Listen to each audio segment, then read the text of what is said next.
Okay, तो इस video में हम लोग बात करेंगे रेशियोज़ और मैट्रिक्स की, जो कि म्यूचुअल फंड से रिलेटेड है। अगर आपके पास बहुत सारे फंड हैं एक ही कैटेगरी के, मान लेते हैं स्मॉल कैप फंड्स हैं ए बी सी और डी, इसमें से एक फ़ंड ने हो सकता है ज़्यादा रिटर्न दिया हो, दूसरे ने भी उतना ही रिटर्न दिया हो पर कम रिस्क लिया हो।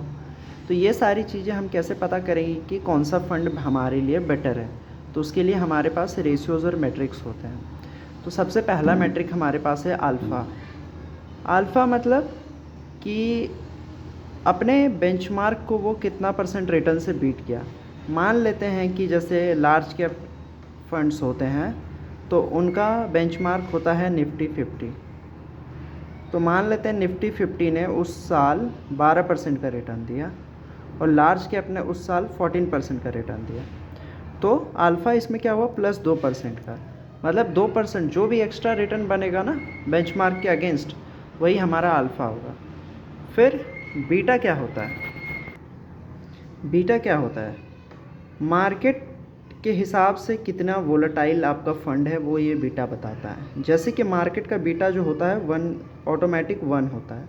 तो अगर 1 से कम हुआ तो आपके फ़ंड की जो वोलेटिलिटी है वो कम होगी, और अगर 1 से ज़्यादा हुआ, ठीक है, तो आपके फ़ंड की वोलेटिलिटी जो है वो मार्केट से ज़्यादा हुई।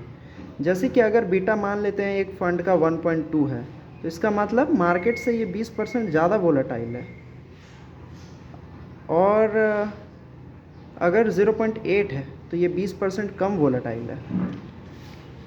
इसका मतलब ये हुआ कि अगर मार्केट 1 से बढ़ता है और आपका फ़ंड 1.2 से बढ़ता है, तो अगर ये 10% मार्केट अगर ऊपर बढ़ा तो आपका फ़ंड 12% ऊपर बढ़ेगा, ठीक है। और गिरने में भी यही होगा, अगर एक 10% से गिरा तो आपका मार्केट भी आपका फ़ंड भी 12% से गिरेगा। तो बीटा में और जानने लायक और भी सारी चीज़ें हैं, जैसे कि बीटा जो है फ़ंड की सेंसिटिविटी जो है मार्केट मूवमेंट के हिसाब से नापती है। अगर 1.5 बीटा है और मार्केट 10% से ऊपर गया तो आपका फ़ंड भी 10-15% से ऊपर जाएगा, क्योंकि बीटा 1.5 है। यहीं पे 10% से गिरा तो आपका फ़ंड भी 15% से एक्सपेक्टेड है कि गिरना है। तो बीटा जो है मार्केट रिलेटेड वोलेटिलिटी को कैप्चर करता है। तो जो कंजर्वेटिव इन्वेस्टर होते हैं जिनको ज़्यादा रिस्क पसंद नहीं, उनके लिए तो लोअर बीटा ही चाहिए, जैसे कि लिक्विड फंड वगैरह में बीटा काफ़ी कम होता है, और एग्रेसिव इन्वेस्टर के लिए हायर बीटा हो, ठीक है। अब जब हम यहाँ पे दो फंड कंपेयर करेंगे तो ऐसा ज़रूरी नहीं कि लोअर बीटा ही सही है। मान लीजिए यहाँ पे दो फंड हम यहाँ पे कंपेयर कर रहे हैं, ठीक है। तो फंड ए है, फंड बी है, दोनों ने सेम रिटर्न दिया है 12% का। अब यहाँ पे क्या है कि सेम रिटर्न है और बीटा इसका जो है कम है, यानी कि भाई अगर आपका मार्केट अगर आपका 10% गिर जाता है तो ये जो आपका फ़ंड है ना ये सिर्फ 8% गिरेगा। तो मतलब और ये आपका ज़्यादा गिरेगा, 14% गिरेगा।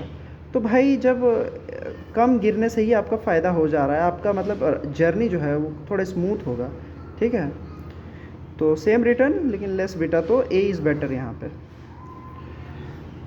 ठीक है। अब हम बात करते हैं कि why do we care about beta if less is more. अगर हमारा सेम रिटर्न है तो फिर क्या फ़र्क पड़ता है कि बीटा कम हो ज़्यादा हो। तो अगर मान लीजिए मार्केट 30% से गिरा तो फंड बीटा अगर मान लीजिए किसी का 0.5 है तो फंड सिर्फ 15% गिरेगा, लेकिन यहीं पे अगर किसी का बीटा 1.5 है तो फंड आपका 45% गिरेगा।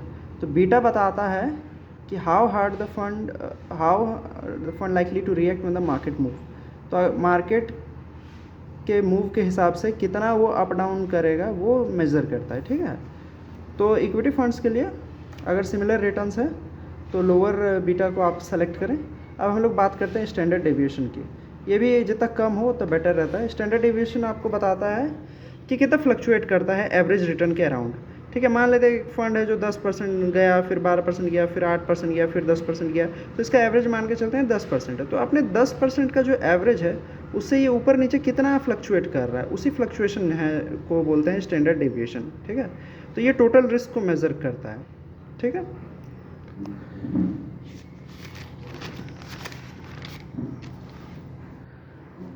तो अभी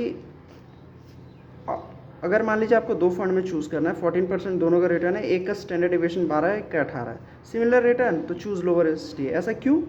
क्योंकि भाई कम रिस्क में ये 14% दिया आपको, ठीक है, और स्मूथ जर्नी आपका रहेगा। लेकिन बी में आपका थोड़ा वॉलेटिलिटी ज़्यादा रहेगा, तो आप हो सकता है पैनिक कर जाएं, ठीक है। H D tells you how wild the journey was.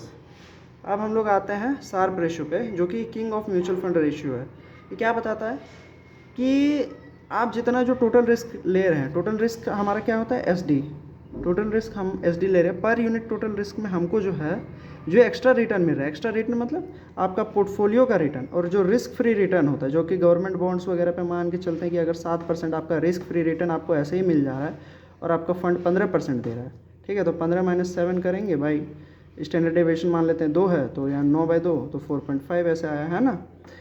तो आपका जो है पोर्टफोलियो जो एक्स्ट्रा रिटर्न है, क्या वो जस्टिफाइड हुआ? मतलब जो एक्स्ट्रा आपने रिस्क लिया तो एक्स्ट्रा रिटर्न बना, तो वो जस्टिफाइड हुआ कि नहीं हुआ? मान लीजिए फंड ए है आपका, एग्जांपल से समझते हैं, 100 रुपया डालें आप, 1 साल बाद 120 रुपया हो गया, लेकिन वही 100 रुपया आपका एक बार 80 हुआ, फिर मतलब 1 साल के भीतर क्या क्या हुआ, 100 से 80 गया, 80 से 130 गया, 130 से 95 गया, 95 से 120 गया, मतलब बहुत वोलेटाइल रहा, ठीक है।